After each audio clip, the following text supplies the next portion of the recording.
Hello students and welcome to IFS. अब जैसे कि आपको पता है आईआईटी जैम 2024 का एग्जाम जो है अभी खत्म हुआ है। अब आप सब वेट कर रहे हो कि आपका रिजल्ट कब आएगा। यस, आपका कट ऑफ कब आएगा, रिजल्ट कब आएगा, आपके हाथ में आपका रिजल्ट कब होगा।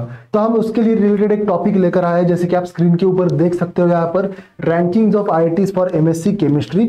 मतलब आप जब अप्लाई करने लगोगे तो ऑब्वियसली आप रैंकिंग देखोगे आपके आईआईटीज की। अब आपको जैसे कि आपको पता है काफी सारे आईआईटीज है हमारे इंडिया में, अराउंड 22 to 23 हमारे पास आईआईटीज है। यस, नेक्स्ट स्लाइड पे मैं दिखाऊंगा आपको। इसके बाद जो आपका प्रोसेस शुरू होने वाला है वो कौन सा होगा, आपके रजिस्ट्रेशन का प्रोसेस होगा। यस, आपका रिजल्ट आएगा, फिर आपको आपके मार्क्स पता चलेंगे। अगर आपका कट ऑफ क्रॉस हो रहा है, जो आपको पता है अराउंड 22 मार्क्स का आपका कट ऑफ लगता है आईआईटी जैम के लिए। जनरल कैटेगरी की मैं बात करूँ, यस, एक ही बार कुछ तो 28 या 29 गया था, अराउंड 22 के आसपास आपका कट ऑफ लगता है।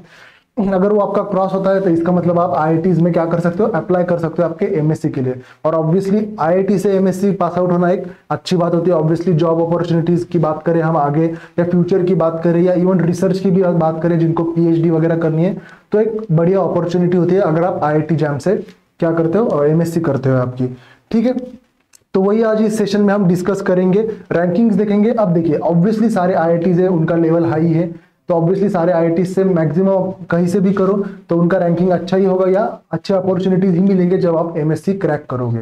बट कुछ चीजें होती है जिसके जो फैक्टर्स के ऊपर आप क्या कर सकते हो, जज कर सकते हो कि कौन सा आईआईटी अच्छा है और कौन से आईआईटी का रैंक उससे नीचे आएगा। देखिए चलिए, अब फॉर एग्जाम्पल ये देखिए, इस स्लाइड पे आपको सारे आईआईटी आपको देखने को मिलेंगे। आईआईटी भिलाई है, भुवनेश्वर है, आईआईटी बॉम्बे, इनमें से काफी सारे आईआईटीज के नाम यूजुअली हमने सुने होते हैं। जैसे कि आपका आईआईटी बॉम्बे हो गया काफी ज्यादा फेमस, फिर आपका आईआईटी दिल्ली हो गया, फिर कुछ लोगों को गांधीनगर भी पता होता है, कानपुर भी पता होता है, राइट। आईआईटी खड़गपुर सबसे पहला जो आईआईटी है, आईआईटी खड़गपुर, ये भी काफी लोगों को पता है। फिर उसके बाद बाकी के भी अपने अपने हिसाब से लोगों को आईआईटी पता होता है। इसके साथ साथ आई थिंक आईआईटी गोवा भी एक होता है, शायद इसमें मेंशन नहीं है तो वो भी एक होता है। तो काफी सारे आईआईटीज है हमारे इंडिया में, अराउंड 22 to 23 आप करें आईआईटीज। आप गूगल पे भी जाओगे आपको पूरी इंफॉर्मेशन आईआईटीज के रिलेटेड मिल जाएगी, कितने कितने आईआईटीज है, एग्जैक्टली उनका लोकेशन क्या है क्या नहीं, कौन से प्रोफेसर वहां पर पढ़ाते हैं, उनकी हिस्ट्री क्या है, वो सारी चीजें आपको गूगल पे भी इजिली मिल जाएगी। बट एक चीज मैं यहाँ पर ये डिस्कस करने जा रहा हूँ, जब आप आईआईटीज को ऐसे रैंक करते हो या आप सोचोगे कि हाँ भाई मैं कौन से आईआईटी को प्रीफर करूँ, तो आपको चीजें देखनी क्या है वो हमें देखना है सबसे पहले। ठीक है, तो नेक्स्ट स्लाइड के ऊपर वो सबसे पहले हम चीजें देखेंगे। देखिए rankings for IIT for MSc chemistry, इसके लिए क्राइटेरिया क्या होना चाहिए या आपको क्या चीजें देखनी है। सबसे पहले ये हमने सोच समझ कर ये चीजें की है, इसके अलावा भी छोटे मोटे क्राइटेरिया हो सकते हैं, बट ये कुछ 5 मैंने यहाँ पर क्राइटेरियाज लाए हैं जिसको आप पहले प्रेफरेंस दोगे। सबसे पहले है आपके पास फैकल्टी एक्सपर्टीज।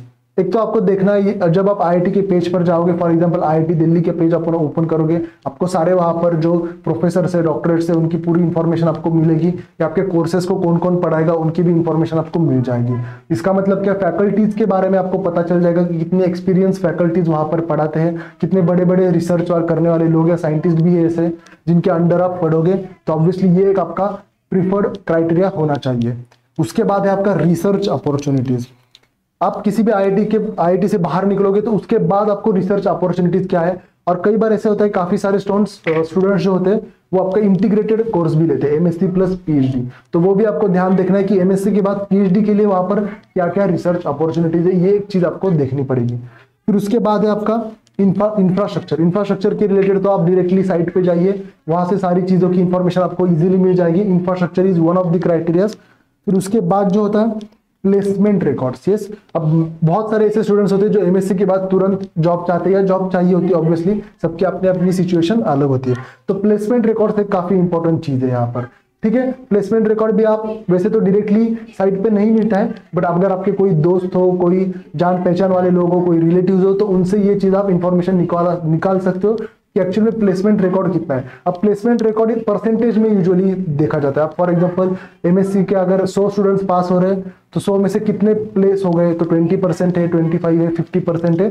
तो परसेंटेज वाइज हमें ये चीजें थोड़ी सी कैलकुलेट करनी पड़ेगी प्लेसमेंट रिकॉर्ड्स। और लास्ट है आपका लोकेशन।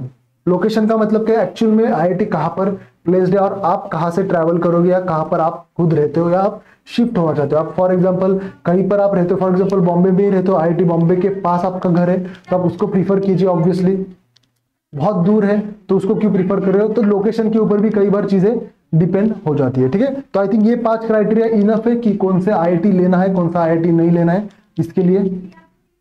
अब ओवरऑल अगर हम यहाँ पर देखें, एक रैंकिंग की अगर हम बात करें, अब देखिए यहाँ पर हम लोकेशन वाला क्राइटेरिया तो यहाँ पर हम देख नहीं सकते, बट ये जो लिस्ट जो हमने बनाई है ना, ये कुछ आपके प्लेसमेंट रिकॉर्ड्स बोलो या जो वहां पर प्रोफेसर पढ़ाते हैं, जो डॉक्टरेट है, जो साइंटिस्ट है, वो कौन से लेवल के हैं, कितने सारे एक्सपीरियंस है, उनके ऊपर हमने ये थोड़ी सी लिस्ट बनाई है।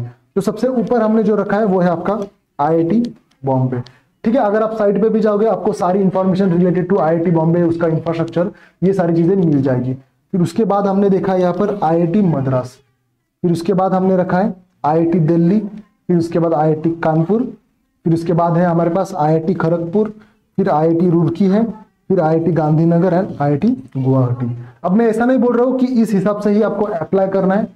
ठीक है, ये लिस्ट हमने सारी रिसर्च करके बनाई है, ऊपर नीचे चीजें हो सकती है ऑब्वियसली, बट ये 4-5 जो नेम्स है ऊपर के वो तो बहुत ज्यादा फेमस है। ये तो आपने भी सुना होगा, IIT Delhi, IIT Madras, IIT Kanpur, IIT Bombay. ये यूजुअली हम चीजें अपने दोस्तों के या स्टूडेंट्स के मुंह से तो सुनते ही सुनते हैं। ठीक है, तो ये तो आपका प्रीफर्ड होना चाहिए आपका आईआईटी। अगर आपका स्कोर अच्छा है तो आप जरूर इन आईआईटीज में आप ये कीजिए, एनरोल कीजिए, फॉर्म्स भरिए। और इनके अलावा भी जो बाकी के भी आईआईटी थे तो उनकी भी लिस्ट वैसे ही कंटिन्यू होती है। आईआईटी पटना आएगा, फिर उसके बाद आईआईटी गांधीनगर तो यहाँ पर है ही, फिर आईआईटी गोवा आ सकता है, तो काफी सारे आईआईटीज है, इनके बाद उनकी लिस्ट कंटिन्यू होती जाती है। ठीक है, बट ये जो ऊपर के 4-5 नाम है ना, आप उनको प्रीफर्ड लिस्ट में डाल सकते हो। ठीक है, तो यही था, यही डिस्कस करना था इसमें वीडियो में। ठीक है, रैंकिंग्स फॉर आईआईटी, क्योंकि बच्चों को काफी ज्यादा कंफ्यूजन होता है कि सर एग्जैक्टली कौन सा आईआईटी में नाम डाले या किस चीज को प्रेफरेंस देना चाहिए, किस चीज को नहीं देखना चाहिए। ठीक है, तो ये आई होप ये सारी चीजें आपको क्लियर हुई होगी। Then all the best for your examination, और जहां पर भी आप करो आई नो आप बहुत अच्छा ही करोगे। ठीक है, तो चलिए फिर मिलते हैं नेक्स्ट वीडियो में, तब तक के लिए हैप्पी लर्निंग।